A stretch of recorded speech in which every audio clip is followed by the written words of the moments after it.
1:30 this afternoon, call came out, shots fired. That was called in by the Secret Service. Because we're in constant contact with them all the time, we were notified of that, and we had units here that immediately sealed off the area. Fortunately, we were able to locate a witness that came to us and said, hey, I saw the guy running out of the bushes.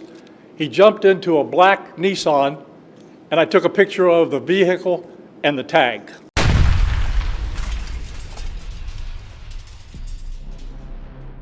Dimitri Medvedev affirme que la tentative d'assassinat de Trump pourrait être orchestrée par Kiev.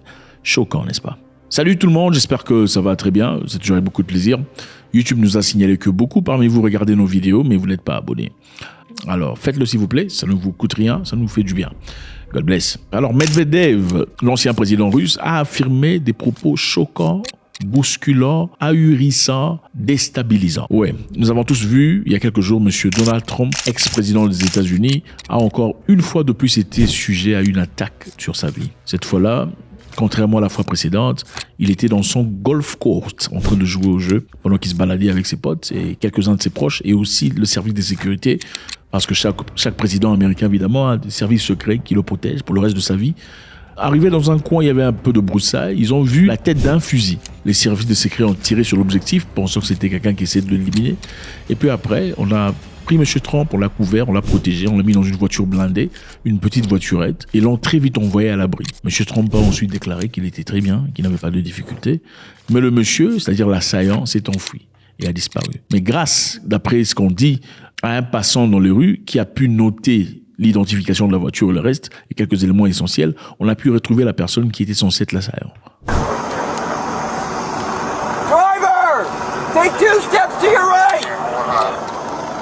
Take 2 steps to your right! Come back. Driver! Walk straight back!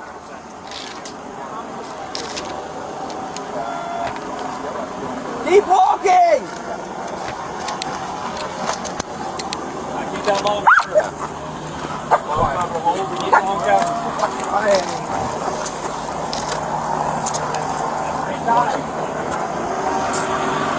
Alors, Dimitri Medvedev vient de réagir par rapport à ça. Il dit que les Américains ne nous trompent pas. En réalité, le suspect Ryan Wesley Ruth a recruté des mercenaires à l'armée ukrainienne. Donc Medvedev dit que monsieur le suspect a recruté des mercenaires pour l'Ukraine. Il était en Ukraine très récemment. Parce qu'évidemment, il y a des vidéos confirmant la présence de monsieur en Ukraine. Putin is a terrorist and he needs to be ended. So we need everybody from around the globe to stop what they're doing and come here now and support the Ukrainians to end this war. Il était en Ukraine disant qu'il était temps que tout le monde vienne combattre contre la Russie. Il était temps que tout le monde s'unisse. Il est choqué de voir qu'ils sont en Ukraine, qu'il n'y ait pas des milliers de personnes venant de partout dans le monde, marchant, criant contre la Russie et s'armant. Il a recruté donc des jeunes hommes pour l'Ukraine, dit Medvedev. Voilà ce qu'il dit. Je me demande ce qui se passerait s'il s'avérait que Ruth, le nouveau tireur raté de Trump, qui a recruté des mercenaires pour l'armée ukrainienne, a lui-même été engagé par le régime néo-nazi de Kiev pour cette tentative d'assassinat. Donc pour lui, monsieur Ruth est un agent de l'Ukraine. Il a reçu l'argent, il a reçu les fonds, il a reçu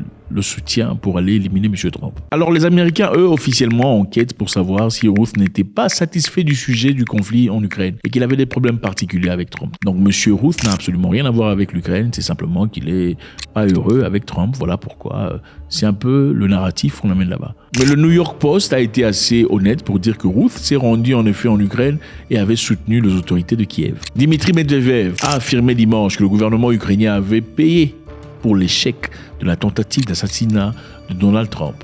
Donc les Ukrainiens ont payé pour qu'on élimine Donald Trump. Maintenant, on va essayer de comprendre un tout petit peu ce que ça c'est. Quand même choquant, une accusation bouleversante. C'est clair. Pourquoi Kiev voudrait éliminer Trump? C'est simple, n'est-ce pas? Il dit que Kiev a payé, muni cette personne des éléments nécessaires pour aller finir Trump. Parce que la position de Trump a clairement été contre la guerre en Ukraine. Je vous rappelle ici, les amis, que M. Trump se fout de tout le monde. Contrairement à la grande majorité des politiciens américains, M. Trump a de l'argent. I have never gone bankrupt, by the way. I have never. C'est son argent, c'est un entrepreneur, un businessman depuis très longtemps. Mais la grande majorité de bureaucrates aux États-Unis deviennent gouverneurs ou présidents par l'aide des entreprises. Comment ça se fait? Ces entreprises font des donations. Okay? Je vous donne 40 millions de dollars pour votre élection présidentielle ou élection au poste du gouverneur ou élection au Sénat. Je vous donne autant d'argent pour le faire. Mais arrivé à ces postes, à ces positions de pouvoir, qu'est-ce que vous faites? Vous me renvoyez l'ascenseur. C'est-à-dire, vous renvoyez l'ascenseur à mon entreprise afin que je me fasse un maximum de gains. Je vous prends encore un exemple très simple. Supposons que je suis McDonald's et je sponsorisais ta campagne présidentielle. Qu'est-ce que je ferai? Désormais, quand tu seras président et qu'il y aura un programme pour nourrir les enfants orphelins, par exemple, tu exigeras en tant que président, ou sinon tu pèseras de tout ton poids pour que ce contrat soit assigné à McDonald's, c'est-à-dire le contrat de nourrir les enfants orphelins. Vous comprenez comment vous me renvoyez l'ascenseur? Si je suis une entreprise de vente d'armes, dans ce cas, tu t'assureras que s'il faut acheter des armes pour l'armée, c'est vers moi qu'il faut partir. Parce qu'en réalité, laissez-moi vous dire, les entreprises des ventes d'armes, des missiles, des Mirage, des F-12, F machin, tout ça, des trucs américains, là, ce ne sont pas des entreprises du gouvernement. Ça appartient aux particuliers. Donc, un particulier peut créer, fabriquer des armes et vendre au gouvernement. C'est ce qui se passe aux États-Unis d'Amérique. Avec l'OTAN, par exemple, tout le monde est obligé d'acheter un certain nombre d'armes ou investir une partie de leur PIB à l'armement. Et l'armement, généralement, pour la grande majorité, sont achetés dans les entreprises américaines, même si quelques entreprises ailleurs se présentent, mais la plupart, c'est dans les entreprises américaines. Les bénéfices sont effectués par des privés, pas le gouvernement. Quand on dit que les États-Unis ont envoyé des armes à l'Ukraine, ce n'est pas les États-Unis qui ont envoyé des armes à l'Ukraine. Les États-Unis ont soit acheté des armes venant des particuliers, de Lockheed Martin, de Raytheon, de Boeing, de autre chose, et envoyé à l'Ukraine, et l'Ukraine remboursera les États-Unis pendant que les États-Unis ont payé cash aux entreprises, avec l'argent de taxes. Vous comprenez? Maintenant, Monsieur Trump n'est pas associé à ces genres d'histoire. Parce qu'il n'a pas besoin d'être corrompu, il est déjà riche. Il est devenu président étant déjà riche. Écoutez comment il parle de l'Ukraine ici. And I told you before, it would have never happened with Russia. Would have never gone in. Putin would have never, ever gone in. And even now, I could solve that in 24 hours. It's so horrible. Écoutez comment M. Trump parle de Zelensky. Although I think Zelensky is maybe the greatest salesman of any politician that's ever lived. Every time he comes to our country, he walks away with $60 million.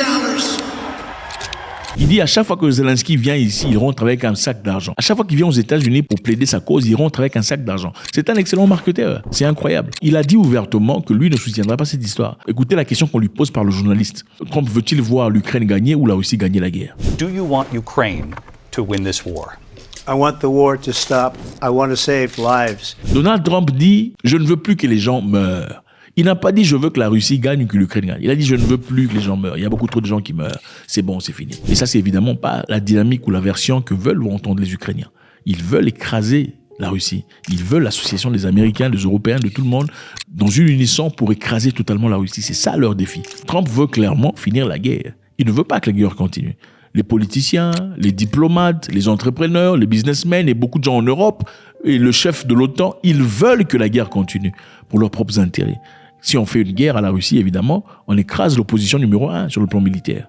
Si on fait une guerre à la Russie, on peut imposer nos choix sur le plan global sans qu'il y ait opposition. Vous comprenez? C'est-à-dire, avec l'histoire là, par exemple, on a voulu instituer certaines histoires disant il vous faudra avoir de vin pour voyager, il vous faudra un certain style de vie qui a été rejeté par les Russes. Donc, pour accomplir cette histoire, qui à l'époque n'avait pas de résistance à part les Russes et peut-être les Chinois aussi, il est plus facile, quand vous écrasez les Russes, les Chinois seront beaucoup plus simples à écraser. Et les Iraniens, les Syriens, le reste, il n'y aura pas d'opposition.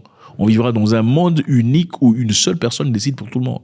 Donc, c'est exactement ce que les Européens veulent avec leur histoire. Non, je ne parlais pas ici, sinon on va bloquer notre vidéo. Bref, Dimitri Medvedev, j'arrive même pas à prononcer son nom. Medvedev. C'est un mot facile mais compliqué. C'est pas ma langue maternelle. Medvedev. Dimitri Medvedev affirme que la tentative d'assassinat de Trump a été orchestrée par Kiev. We should have thousands upon thousands of people standing here with the Ukrainians. This Maiden Square, Independence Square, we should have millions of people in this square, filling the square from every country around the world. And why we don't, I don't understand. I'm here every day with all the flags from all the supporting... Je vous rappelle ici, le président ukrainien récemment disait que l'Occident a peur. Parce que quand on dit que vous avez peur, c'est-à-dire que nous voulons la guerre. Et Trump ne veut pas de guerre. Est-ce que c'est justifié? C'est une forte probabilité. Mais est-ce que c'est-à-dire qu'ils ont vraiment orchestré ça? Ça, on ne sait pas, on ne peut pas dire. Merci infiniment les amis, c'est toujours avec beaucoup de plaisir. Votre participation est toujours welcome. Donc faites-nous savoir ce que vous en pensez. Est-ce que vous pensez que cette tentative numéro 2 d'assassinat de Trump a été orchestrée depuis Kiev? God bless.